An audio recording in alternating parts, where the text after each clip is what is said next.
प्रस्तुत कविता एक फूल की चाह समाज में फैली छुआछूत की समस्या को उजागर करती है। इस कविता में महामारी के दौरान एक अछूत बालिका सुखिया उसकी चपेट में आ जाती है और गंभीर रूप से बीमार हो जाती है।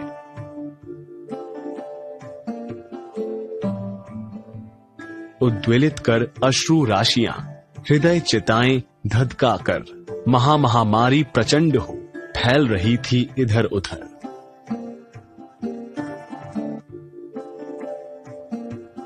इन पंक्तियों में लेखक ने उस समय फैली भयंकर महामारी का वर्णन किया है जिसके कारण कई मौतें हो रही थी।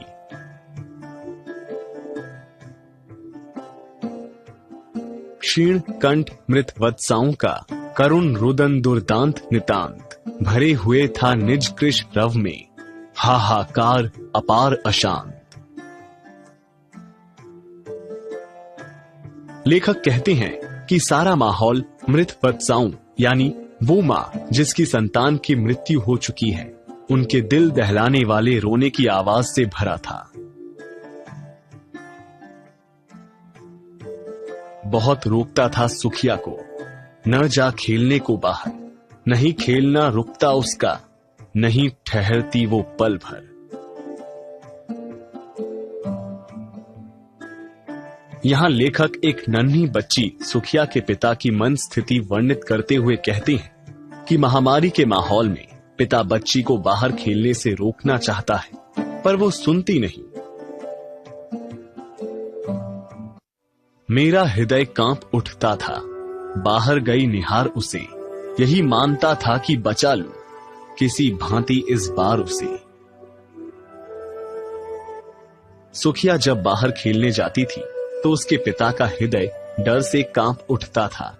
वो यही सोचता था कि किसी तरह मेरी बच्ची इस बार भी सही सलामत घर वापस लौट आए। भीतर जो डर रहा छिपाए, हाय वही बाहर आए। एक दिवस सुखिया के तनु को ताप तप्त मैंने पाया। एक दिन पिता का डर सत्य साबित हुआ जब उसने सुखिया के तनु यानी शरीर को बुखार से तपता हुआ पाया। ज्वर में विहलन हो बोली वो, क्या जानू किस डर से डर, मुझको देवी के प्रसाद का एक फूल ही दो लाकर। ज्वर यानी बुखार से परेशान हो सुखिया को एक अनजाना डर सताने लगता है और वो अपने पिता से देवी के प्रसाद का एक फूल लाने को कहती है।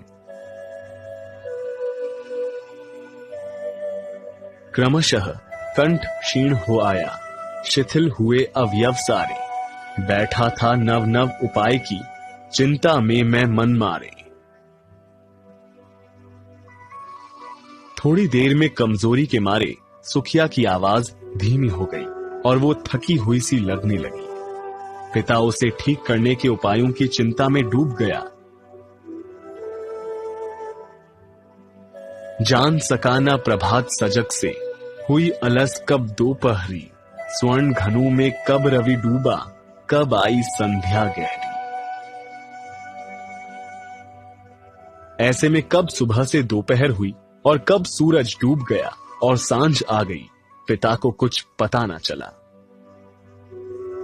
सभी ओर दिखलाई दी बस अंधकार की ही छाया, छोटी सी बच्ची को ग्रसने कितना बड़ा तिमिर आया। पिता को सब ओर बस अंधकार ही दिख रहा था, वो डरावना तिमिर अथवा अंधकार जो सुखिया को निगलने आया था। ऊपर विस्तृत महाकाश में जलते से अंगारों से झुलसी सी जाती थी आंखें, जगमग जगते तारों से। इस दुख की घड़ी में दुखी पिता को जगमग करते तारे भी अंगारे समान लग रहे थे।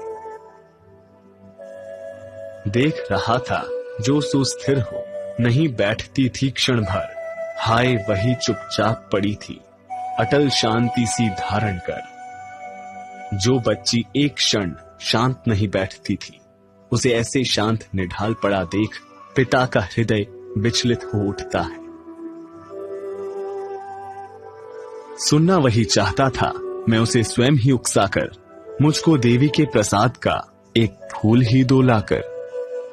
पिता अब स्वयं ही उसे उकसाकर उसके मुंह से देवी प्रसाद के फूल की मांग सुनना चाहता था। ऊंचे शैल शिखर के ऊपर मंदिर था विस्तीर्ण विशाल, स्वर्ण कलश सरसिज विहसित थे, पाकर समुदित रवि कर जाल। यहाँ स्वर्ण कलश सरसिज में रूपक अलंकार का प्रयोग किया गया है। इस पंक्ति का अर्थ है कि ऊंचे पर्वत पर स्थित विशाल मंदिर के ऊपर लगे हुए सोने के कलश सूर्य की किरणों से इस प्रकार चमक रहे थे जैसे कि सूर्य की किरणों का स्पर्श पाकर सुनहरे कमल खिल रही हों। दीप धूप से आमोदित था मंदिर का आंगन सारा, गूंज रही थी भीतर बाहर मुखरित उत्सव की धारा। मंदिर में धूप और दीप जल रहे थे, वहां उत्सव सा माहौल था। भक्त वृंद मृदु मधुर वफंट से गाते थे सभक्ति मुदमय, पतित तारिणी पाप हारिणी माता तेरी जय जय जय। मंदिर में भक्त पतितों यानी पापियों को तारने वाली और पापों का नाश करने वाली देवी का गुणगान गीत गा रहे थे। पतित तारिणी तेरी जय जय मेरे मुख से भी निकला, बिना बढ़े ही मैं आगे को जाने किस बल से ढिकला। पापियों को तारने वाली देवी की जय अनायास ही सुखिया के पिता के मुंह से भी निकली और भीड़ के धक्के से वो आगे पहुंच गया।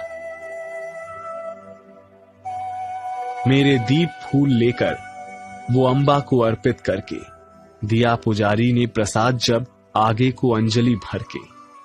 भूल गया उसका लेना झट परम लाभ सा पाकर मैं, सोचा बेटी को मां के ये पुण्य पुष्प दूं जाकर मैं। पिता से दीप और फूल लेकर जब पुजारी ने उसे फूल और प्रसाद दिया तो वो प्रसाद को भूलकर सिर्फ ये सोचने लगा कि कैसे जल्दी से वो फूल अपनी बेटी को दे दे।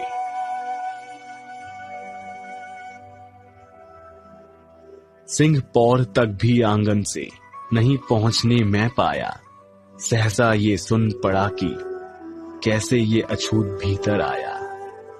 वो मंदिर के बाहर अभी पहुंचा भी नहीं था कि किसी ने शोर मचाया कि अछूत कैसे मंदिर में घुस आया। पकड़ो देखो भाग न जावे, बना धुर्त ये है कैसा, साफ स्वच्छ परिधान किए है भले मानुषों के जैसा।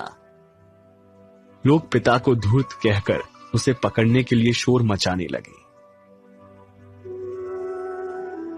पापी ने मंदिर में घुसकर किया अनर्थ बड़ा भारी, कुलषित कर दी है मंदिर की चिरकालिक शुचिता सारी। वे सब उस पर ये आरोप लगाते हैं कि उसने एक अछूत ने वर्षों से बनाई हुई मंदिर की पवित्रता नष्ट कर दी। क्या मेरा कलुष बड़ा है देवी की गरिमा से भी, किसी बात में हूं मैं आगे माता की महिमा के भी। पिता आश्चर्यचकित हो भीड़ से पूछता है कि उस जैसे दीनहीन व्यक्ति से देवी की महिमा कैसे भंगित हो सकती है। मां के भक्त हुए तुम कैसे करके ये विचार खोटा, मां के सम्मुख ही मां का तुम गौरव करते हो छोटा। उसकी बात पर नाराज हो भक्त कहते हैं कि वो देवी का कैसा भक्त है जो देवी मां के मंदिर में उनके ही सम्मान के बारे में उल्टा सीधा कह रहा है।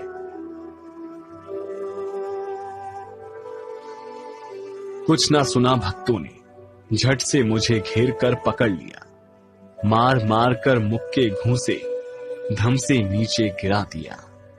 इस पर मंदिर के पुजारी और अन्य लोग उसे थप्पड़ मुक्कों से पीट देते हैं।